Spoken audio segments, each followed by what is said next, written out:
ምንድነው በህይወታችሁ ድብልቅ ሆኖ የሚያስቸግር ነገር? እግዚአብሔር ድብልቁን ነገር ያንሳላችሁ። እግዚአብሔር ድብልቁን ነገር ያስወግድላችሁ። ይሄ ድብልቅ ይላል። ድብልቁን ህዝብ የሚል ቃል አለ መጽሐፍ ቅዱስ ላይ። ድብልቅ ሆኖ የሚያስቸግር ነገር እስራኤል በምድረ በዳ ላይ ያለ በፈርዖን ጦርነት በፈርዖን ጡጫ ውስጥ ሆኖ ሳለ በፈርዖን ባርነት ውስጥ ሆኖ ሳለ ጡብ እየረገጠ ሳለ ባሪያ ሆኖ ሳለ ተገዝቶ ሳለ እግዚአብሔር አምላክ ውጡ ብሎ በጸናች እጅ በተዘረጋች ክንድ እግዚአብሔር አምላክ ህዝቡን አወጣ። ነገር ግን በዚያ መካከል እግዚአብሔር ሲያወጣው የሚያስቸግር ድብልቅ ህዝብ ነበር። እግዚአብሔርን የሚያስቸግር የእግዚአብሔርን ህዝብ የሚያስቸግር የእግዚአብሔርን ህዝብ ልብ የሚያስቸግር የሚዘውር ድብልቅ ህዝብ ነበር። ዛሬም በህይወታችን፣ ዛሬም በኑሯችን፣ ዛሬም በመውጣታችን፣ ዛሬም በመግባታችን፣ ዛሬም በአገልግሎታችን፣ ዛሬም በመንገዳችን ድብልቅ የሆነ ነገር እንዳናመልከው ድብልቅ የሆነ እንዳንዘምር ድብልቅ የሆነ ወንጌልን እንዳንሰብክ ድብልቅ የሆነ በመሃላችን ያለ ድብልቁ ነገር ድብልቅ ነገር በነገራችን ላይ ሰላም አይሰጥም። ድብልቅ ነገር ጤንነት አይሰጥም። ድብልቅ ነገር ውበት አይሰጥም። ድብልቅ ነገር መታያ አይሆንም። ድብልቅ ነገር ይሸፍናል። ድብልቅ ነገር እንዳንወጣ ይከላል። ድብልቅ ነገር ይጫነናል። ድብልቅ ነገር ለግብ አያደርስም። ምክንያቱም ሌላ ድብልቅ የሆነ ሐሳብ አለው። ሌላ ዓላማ ቢስ የሆነ ሐሳብ አለው። ድብልቅ የሆነ ነገር ዛሬ ምንድነው? ለጌታችን ለኢየሱስ ክርስቶስ እንዳንለይ፣ የጌታን ወንጌል እንዳናገለግል፣ የሱን ወንጌል እንዳናገለግል፣ ለሰማይ አምላክ ለእግዚአብሔር እንዳንሰዋ፣ የሰማይን አምላክ እግዚአብሔርን እንዳናመልከው ድብልቅ የሆነ ነገር ምንድነው?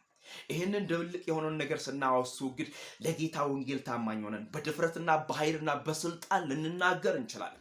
ስለዚህ ድብልቁ ነገር በህይወታችን ካለ ድብልቁ ነገር እግዚአብሔር እንዳናመልክ የሚከለክል ነገር ምንድነው? ዛሬ ድብልቅ ሆኖ የሚያስቸግር ነገር፣ የተደበላለቀ ነገር፣ የተለያየ ነገር አለ። ሱስ አለ፣ የዓለም ነገር አለ፣ ዘፈን አለ፣ ምቀኝነት አለ፣ አድመኝነት አለ፣ ጎጠኝነት አለ፣ ጎሰኝነት አለ።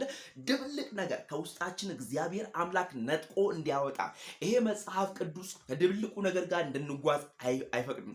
ምክንያቱም ድብልቅ ነገር ማለት ጨለማና ብርሃን የሆነ ነገር ማለት ነው። ነጭና ጥቁር የሆነ ነገር ማለት ነው። ድብልቅ ነገር ማለት የማይስማማው ከሚስማማው ጋር ማለት ነው። ጌታ ለዘላለም ይባረክ። ስለዚህ ይሄ ድብልቁ ነገር ምንድነው? በህይወታችሁ ያለው ነገር ጌታ እንዲያስወግድላችሁ ጌታ ለምኑት። እግዚአብሔር መልካም ያደርጋል። ድብልቅ ነገር ብዙውን ጊዜ ሲወገድ ሰው ሰላም ያገኛል። ድብልቅ ነገር ሲወገድ ሰው ለእግዚአብሔር ዓላማ ይለያል። ድብልቅ ነገር ሲወገድ ሰው ብዙውን ጊዜ ሰማይን አምላክ እግዚአብሔርን ተፈቶ በኃይልና በስልጣን ያመልከዋል። ስለዚህ በህይወታችሁ፣ በኑሯችሁ፣ በመውጣታችሁ፣ በመግባታችሁ፣ በትዳራችሁ፣ በመንገዳችሁ፣ በአገልግሎታችሁ ድብልቅ የሆነ ነገር ካለ እግዚአብሔር አምላክ እንዲያስወግድላችሁ ድብልቅ ነገሩን ጌታ ሆይ ከኔ ከቤቴ ከትዳሬ ከሀገሬ ከምድሬ አስወግድልኝ በሉት። ምክንያቱም ያኔ ይሄ ድብልቅ ነገር ሲወገድ እናንተ ጌታን ለማምለክ እድልን ታገኛላችሁ። ጌታን ለማምለክ ኃይልን ታገኛላችሁ። ጌታን ለማምለክ ስልጣንን ጌታን ለማምለክ ውበትን ታገኛላችሁ። ጌታን ለማምለክ መንገዳችሁ ይቀራላችኋል። ምክንያቱም ድብልቅ ነገራችሁ ድብልቁ ነገር ወይም ደግሞ ድብልቅ ሆኖ የገባባችሁ እናንተ ሳታውቁ ወይም አውቃችሁ የገባ ድብልቅ ነገር ከህይወታችሁ ይወጣል። ምክንያቱም ለእግዚአብሔር አምላክ ለሰማይ አምላክ ፈቃደኝነትን ስትሰጡ ጌታ አውልቀው ስትሉት አውጣልኝ ስትሉት፣ ምክንያቱም ድብልቁ ነገር ሰላም አይሰጥም። ድብልቁ ነገር የወንጌል እንቅፋት ነው። የወንጌል እንቅፋት ከሆነ ነገር እግዚአብሔር ይጠብቃችሁ።